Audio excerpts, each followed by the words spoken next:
Bismillahirrahmanirrahim. Assalamualaikum warahmatullahi wabarakatuh. Hai kawan pajak, ketemu lagi dengan saya Dwi. Kali ini saya akan membahas mengenai PMK 82 PMK.03 2021, yaitu tentang perubahan atas PMK 9 PMK.03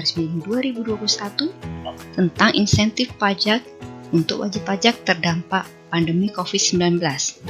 Kali ini saya akan membahas mengenai perbandingannya antara PMK 82 dengan PMK 9.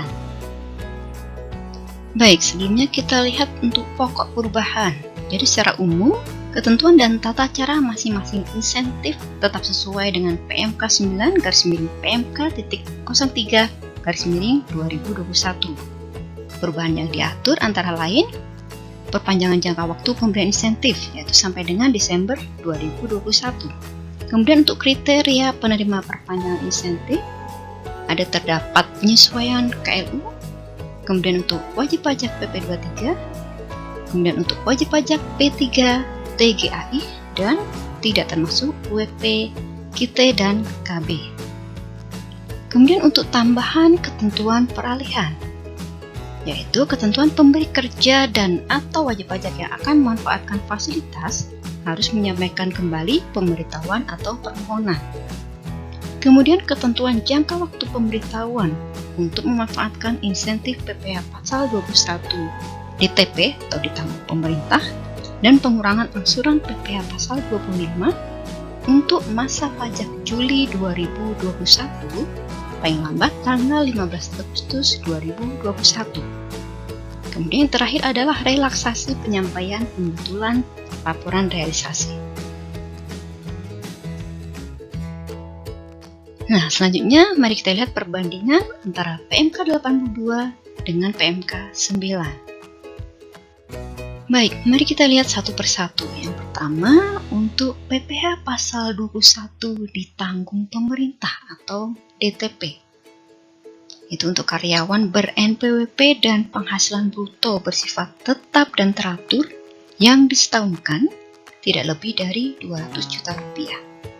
Ketentuan di PMK 9 yaitu sektor tertentu, yaitu terdapat 1189 KLU. Kemudian untuk wajib pajak, kemudian impor tujuan ekspor dan kawasan berikat. Kemudian insentif berlaku sampai dengan Juni 2021. Kemudian pemberitahuan pusat dan cabang untuk WP, KIT, dan KB. Kemudian pemberitahuan hanya disampaikan pusat dan berlaku untuk semua cabang. Itu untuk wajib pajak sektor tertentu atau KLU. Kemudian laporan realisasi tiap bulan. Nah, untuk di PMK 82, untuk sektor tertentunya masih sama KLU-nya, yaitu sebanyak 1189 KLU. Kemudian pemberitahuan pusat dan cabang. Selanjutnya pemberitahuan hanya disampaikan pusat dan berlaku untuk semua cabang. Untuk wajib pajak sektor tertentu atau KLU, laporan realisasi masih sama untuk tiap bulan. Kemudian insentifnya yaitu untuk Juli 2021 sampai dengan Desember 2021. Baik, selanjutnya yang kedua adalah untuk PPh final UMKM ditanggung pemerintah atau DTP. Ketentuan di PMK 9 yaitu wajib pajak PP23 tahun 2018. Kemudian wajib pajak tidak perlu mengajukan surat keterangan, cukup menyampaikan laporan realisasi.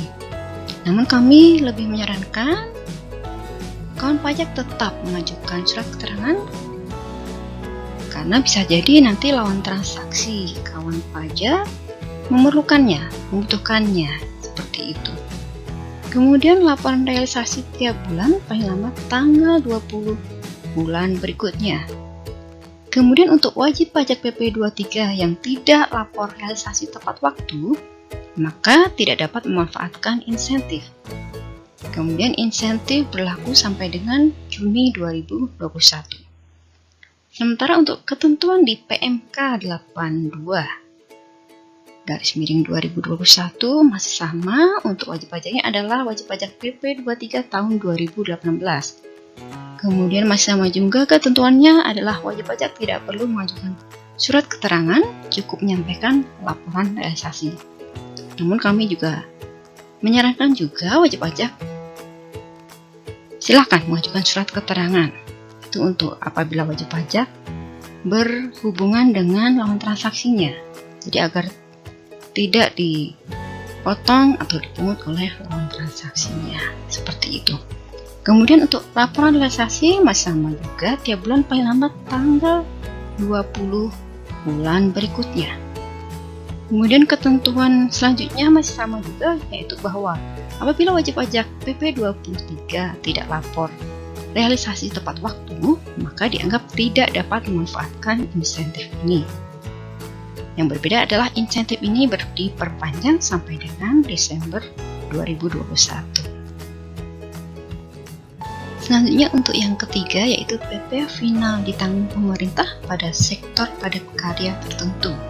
Ketentuan di PMK 9, PP final jasa konstruksi ditanggung pemerintah dalam P3 TGAI yaitu penerima program percepatan peningkatan tata guna air irigasi, yaitu sejak PMK ini diundangkan sampai dengan masa pajak Juni 2021.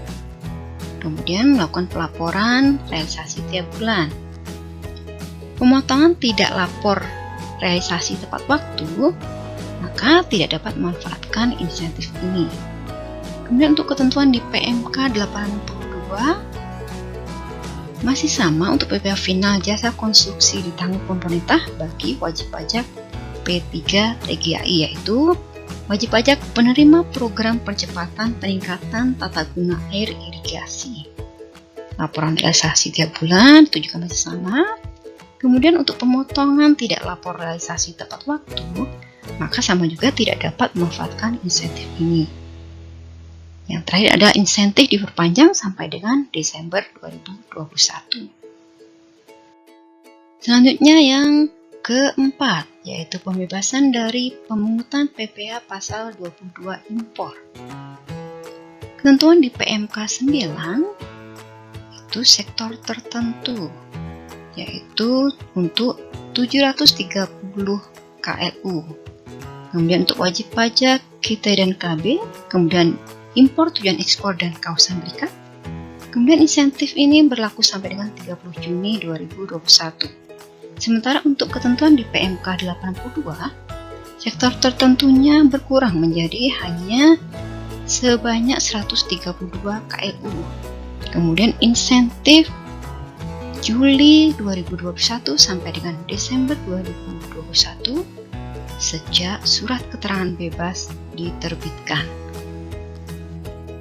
Selanjutnya kita lihat untuk yang kelima, yaitu pengurangan angsuran PPh pasal 25.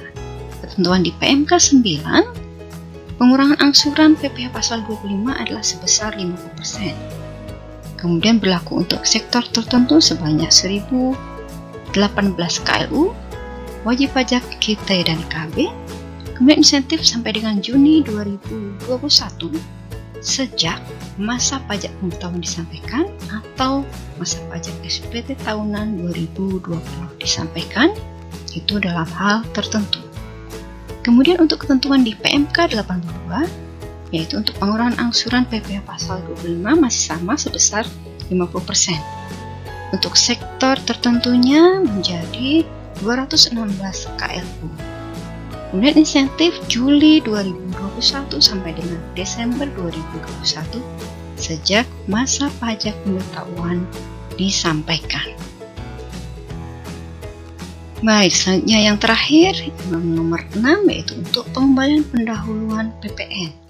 Itu untuk PKP berisiko rendah bagi wajib pajak yang menyampaikan SPT masa PPN lebih bayar restitusi paling banyak 5 miliar rupiah.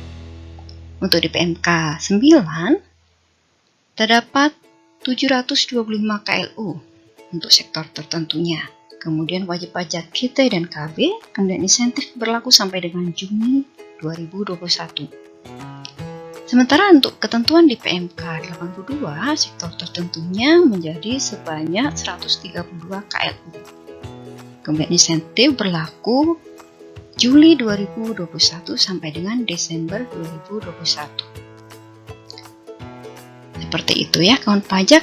Untuk penjelasan lebih lengkapnya, kawan pajak bisa melihat di tayangan video YouTube kami sebelumnya untuk PMK 9 dan juga untuk PMK 82. Pajak kuat, Indonesia maju. Baik, sekian dari kami. Terima kasih, semoga bermanfaat. Mohon maaf atas segala kekurangan. Sampai jumpa. Wassalamualaikum warahmatullahi wabarakatuh.